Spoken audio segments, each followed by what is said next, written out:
ராகம் டிவியின் ஆன்மீக அறிவியல் நேயர்களுக்கு வணக்கம். இந்த பகுதியில் நாம தொடர்ந்து ஒவ்வொரு மாதமும் வரக்கூடிய விழாக்களை பற்றி எல்லாம் பார்த்து கொண்டிருக்கிறோம். அந்த வகையில இந்த வாரம் தமிழ் மாதங்களில் 11வது மாதமான மாசி மாதத்தை பற்றி பார்க்கலாம். இந்த மாசி மாதத்தை பொறுத்த வரைக்கும் மாசி மகம் சிறப்பானது. இந்த தமிழ் மாதங்கள்ல சித்ரா பௌர்ணமி, ஆவணி அவிட்டம், இந்த மாதிரி சில மாதங்களுடைய பெயர்களோடு சேர்ந்து வரக்கூடிய நாட்கள் முக்கியத்துவம் பெறுகின்றன. அந்த வகையில இந்த மாசி மகம் அப்படின்னு சொல்லக்கூடியது மிகவும் ஒரு சிறப்பான விஷயம். அது எப்படின்னா, பெரும்பாலும் பௌர்ணமி திதியில மகம் நட்சத்திரம் கூடி வரக்கூடியது மாசி மகம்னு சொல்லக்கூடியது. இந்த மாசி மகத்தன்றுதான் பார்வதி தேவி தக்ஷனின் மகளாக பூமியிலே அவதரித்தார். நம்ம திருவிளையாடல் படம் பார்த்திருக்கோம். அதுல நிறைய அந்த கதைகளை பற்றி கேட்டிருக்கிறோம், அல்லது சிவபுராணம் படித்தவர்களுக்கும் தெரியும். பார்வதி தேவி தக்ஷனின் மகள் தாட்சாயினியாக இந்த பூமியில பிறந்து சிவனை அடைந்தார் என்பது ஒரு கதை உண்டு. அதன்படி பார்வதி தேவி மாசி மகத்தன்று தக்ஷனின் மகளாக அவதரித்தார். இந்த மாசி மகம் என்பது பெண்களுக்கு சிறப்பான விரத நாளாக சொல்லப்படுவது. இதற்கு காரணம், தனக்கு விருப்பப்படக்கூடிய ஒருவரை கணவராக அடைவதற்கும், விருப்பப்பட்ட வாழ்க்கை அமைவதற்கும், அந்த வாழ்க்கை சிறப்பாக அமைவதற்கும் மாசி மகத்தன்று விரதம் இருந்து பார்வதி தேவி வழிபாடை செய்து பெண்கள் தங்களுக்கு விருப்பமான வாழ்க்கையை தேர்ந்தெடுத்துக் கொள்ளலாம் என்பதற்காக சொல்லப்படுவது. அதே போல வைணவர்களுக்கு ஒரு முக்கியமான நாளாக இருக்கும்.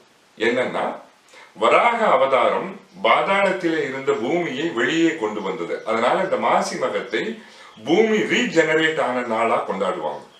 அதாவது மறைந்து போன பூமி திரும்பவும் வெளியே வந்ததாகவும், அதற்கப்புறம் உயிரினங்கள் தோன்றியதாகவும் ரீஜெனரேட் ஆன நாளா கொண்டாடுவாங்க. வராகமூர்த்தி பாதாளத்திலே இருந்த பூமியை வெளிக்கொண்டு வந்த நாள் மாசி மகம். இந்த மாசி மகத்திலே பார்த்தால் வைணவர்கள் பொதுவாக பூமி வழிபாடு செய்வார்கள். அதுலயும் நார்த் இந்தியால வட மாநிலங்கள்ல பாத்தீங்கன்னா வைணவத்தை பின்பற்றக்கூடியவர்கள் ஒரு சில வகுப்பை சார்ந்தவர்கள் மிக சிறப்பாக பூமி வழிபாடு செய்வார்கள். அதிலும் ஒரு சொத்து வாங்கிட்டாங்கன்னா அந்த சொத்து 3 தலைமுறை அல்லது 4 தலைமுறைக்கு கையில நிக்கணும். ஒரு நிலம் வாங்குறோம், ஒரு வீடு வாங்குறோம்னா அந்த வாங்குகின்றவருடைய ஜாதக பலன்கள், வாங்குகின்றவருடைய முன்வினை பயன்களை பொறுத்து தான் அந்த சொத்து அவங்க கையில இருக்கும். ஒருவேளை அது குறைவா இருந்தால், ஒன்று அந்த சொத்தை அவர்கள் காலத்திலே நஷ்டத்துக்கு விற்பாங்க, அல்லது அவர்கள் காலத்திலே அது கையை விட்டு போய்விடும். கொஞ்சம் பலமான இருந்துச்சுன்னா அவர்களுடைய மகன் காலத்துல அந்த சொத்து அவங்க கையை விட்டு போகும். ஆனா எந்த சொத்து வாங்கினாலும் நீங்க யாராவது ஒரு வாஸ்து கன்சல்டன்ட் கிட்டயோ ஒரு நல்ல ஜோதிடர் கிட்டயோ கேட்டுட்டு சொத்து வாங்கினீங்கன்னா அவங்க அந்த ஆதாய விரை கணக்கு, பஞ்சக பலன் இதெல்லாம் பார்த்துட்டு தான் அந்த சொத்தை வாங்க சொல்லுவாங்க. அப்படி வாங்கும்போது அந்த சொத்து 3 தலைமுறைகள், 4 தலைமுறைகள், 5 தலைமுறைகள் கணக்கு இருக்குது. அந்த 3 தலைமுறைகளுக்கு மேல அந்த சொத்து அவங்க கையிலேயே இருக்கும். அந்த மாதிரி அவர்களுடைய பூர்வீக சொத்தாக இருந்தாலும் சரி, அவர்கள் வாங்கக்கூடிய சொத்தாக இருந்தாலும் சரி, அவர்கள் கையிலே இருக்க வேண்டும், பல தலைமுறைகளுக்கு அவர்களுக்கு அது உபயோகமாக இருக்க வேண்டும் என்பதற்காக வழிபடுவதுதான் பூமி வழிபாடுன்றது. பௌம வழிபாடு, பூமி வழிபாடு எல்லாம் சொல்லுவாங்க. பௌமன்னா செவ்வாயை குறிக்கும். செவ்வாய் பூமிகாரகனாக இருப்பதால் பௌம வழிபாடு, பூமி வழிபாடுன்னு சொல்லுவாங்க. இந்த பூமி வழிபாடுக்கு நார்த் இந்தியால மிக சிறப்பா பண்ணுவாங்க. அது மாசி மகத்துல தான் பண்ணுவாங்க. ஏன்னா வராகமூர்த்தி பாதாளத்திலே இருந்து பூமியை வெளியே கொண்டு வந்ததா. இந்த அளவிற்கு மாசி மாதத்திலே வரக்கூடிய மாசி மகம் சிறப்பானது. 2வது சிறப்பான நாள் மாசி மாதத்திலே வரக்கூடிய சிவன் ராத்திரி. சிவராத்திரின்றது ஒவ்வொரு மாதமும் வரக்கூடியது. அதுக்கு மாத சிவராத்திரின்னு பேரு. சிவ வழிபாட்டை பின்பற்றுகிறவர்கள் நிறைய பேர் இந்த மாத சிவராத்திரியும் பின்பற்றுவாங்க. அதுல மகா சிவராத்திரின்னு சொல்லக்கூடியது இந்த மாசி மாதம் வரக்கூடியது. மாசி மாதத்திலே வரக்கூடிய சிவராத்திரிக்கு தனியான சிறப்புகள் உண்டு. 6 கால பூஜை, 5 கால பூஜை, 3 கால பூஜை, இந்த மாதிரி எல்லாம் பண்ணுவாங்க. முடியாதவங்க 1 கால பூஜை பண்ணுவாங்க. இரவு முழுக்கும் விழித்திருந்து வழிபாடுகள் செய்வது உங்களுக்கு எல்லாம் தெரியும். சிவராத்திரி வழிபாடு எப்படின்றது உங்களுக்கு எல்லாம் தெரியும். அந்த சிவராத்திரி வழிபாடு இந்த மாசி மாதத்திலே வரக்கூடியது சிறப்பான வழிபாட்டுக்கு உரியது. சிவராத்திரி வழிபாடு மாசி மாதத்திலே பண்ணுகின்ற போது அவர்களுடைய 3 ஜென்மத்திற்கான வினைகளும் அற்று போகும், வினைகளும் நீங்கி போகும் என்பது ஐதீகம். ஆனா அதை பண்றதை ஒழுங்கா பண்ணணும். சிவன்ராத்திரி அன்னைக்கு ராத்திரி பூரா சினிமா பார்த்துட்டு இல்லாட்டி டிவி சீரியல் பார்த்துட்டு இல்ல கிரிக்கெட் மேட்ச் பார்த்துட்டு நான் கண் முடிச்சிட்டேன்னு சொல்றது பைத்தியக்காரத்தின் உச்சகட்டம், அபத்தத்தின் உச்சகட்டம். அதுக்கு நீங்க பேசாம படுத்தே தூங்கிடலாம். ஆனால் சிவன்ராத்திரி அன்னைக்கு சிவ வழிபாடு செய்து கொண்டு சிவ சிந்தனையோடு இருக்க வேண்டும். உங்களுக்கு சிவ வழிபாடு செய்யணும்னா அது முறைப்படி தெரிஞ்சிருக்கணும்ன்ற அவசியமே இல்லை. நமச்சிவாய என்ற 5 எழுத்து மந்திரத்தை ஓயாமல் உச்சரித்துக் கொண்டிருந்தாலே போதும் தான் சொல்லி கொடுத்திருக்கிறாங்க. அப்போ அந்த சிவன் ராத்திரியில விரதம் இருக்கின்ற பொழுது சிவ சிந்தனையோடு இருந்தால் எல்லா நன்மைகளும் கிடைக்கும். அதே போல கும்பகோணத்திலும் சரி, கங்கை கரையிலும் சரி, கும்பமேளா நடத்தப்படுவது இந்த மாசி மாதத்தில் தான் நடத்தப்படும். மாசி மாதங்களில் தான் எப்பவுமே கும்பமேளா நடத்தப்படும். அடுத்ததாக மிக முக்கியமான ஒரு நாள் என்னன்னா, சாவித்திரி தேவி யமதர்மனிடத்திலே போராடி தன் கணவனை மீட்டு வந்தது. அது இந்த மாதத்திலே தான் நடந்தது. இந்த மாதத்தினுடைய கடைசி வெள்ளிக்கிழமை.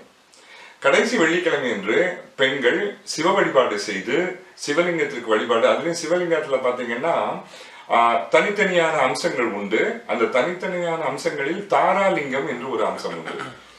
6 பட்டை இல்லாட்டி 8 பட்டை இல்ல 12 பட்டை இப்படி இருக்கும். அந்த பட்டையா இருக்கும் அந்த சிவலிங்கத்துல. அதுக்கு தாராலிங்கம்னு பேரு.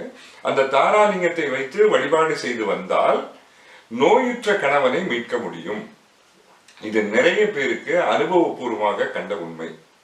என்னை பொறுத்தவரை கிட்டத்தட்ட ஒரு 20-27 வருஷமா நான் இந்த ஜோதிடத்துல இருக்கிற போது பல பேர் இந்த மாசி வழிபாட்டை செய்து, தாராலிங்க வழிபாட்டை செய்து அவருடைய கணவர்களுக்கு இருந்த மிக மோசமான நோய்களை, மிக மோசமான உடல் பாதிப்புகளிலிருந்து மீட்டிருக்கிறார்கள். அவர்களுடைய ஆயுள் பலம் அதிகரித்திருக்கிறது.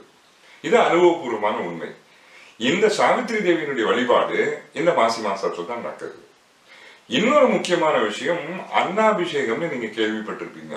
சிவலிங்கத்திற்கு, சிவனிற்கு அன்னம்னு சொல்லக்கூடிய சாப்பாடு, சாதத்தினால் அபிஷேகம் செய்வது அன்னாபிஷேகம்னு பேரு.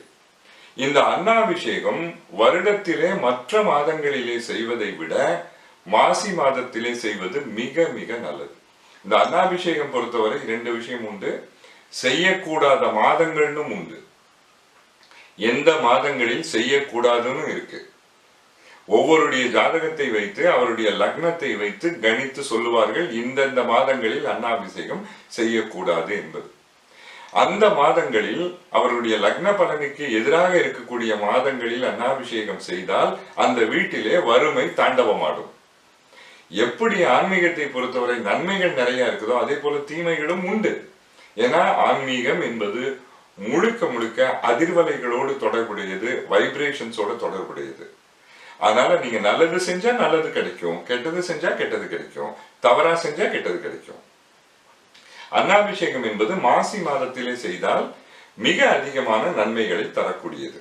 இதையெல்லாம் தாண்டி இன்னொரு முக்கியமான விஷயம், மாசி மாசத்தை என்ன சொல்லுவாங்கன்னா, மாசியில் பேசினால் மண்ணும் பொன்னாகும் வாங்க. ஏதாவது முக்கியமான நெகோசியேஷன்ஸ், முக்கியமான பிரச்சனைகளை பத்தி பேசுவது, இல்ல தீர்வுகளுக்காக பேசுவது, இந்த மாதிரி இருக்கிறதெல்லாம் மாசி மாசத்துல பேச்சுவார்த்தையை ஆரம்பித்தால் வெகு சீக்கிரமாக முடிந்துவிடும் என்பதற்காக தான் மாசியில் பேசினால் மண்ணும் பொன்னாகும் அப்படின்னு சொல்லுவாங்க. இந்த அளவிற்கு நிறைய முக்கியத்துவம் வாய்ந்த மாதம் இந்த மாசி மாசம். இந்த மாசி மாதத்துல செய்யக்கூடிய எல்லா விஷயங்களுக்கும் உங்களுக்கு நன்மைகள் அதிகமாக கிடைக்கும் என்பதை சொல்லி, அடுத்த வாரம் கடைசி மாதமான பங்குனி மாதத்தை பற்றி பேசும் வரை உங்களிடமிருந்து நன்றியோடு விடைபெறுகிறேன். நன்றி, வணக்கம். ராகம் டிவி யூடியூப் பக்கத்தை சப்ஸ்கிரைப் செய்யுங்கள்.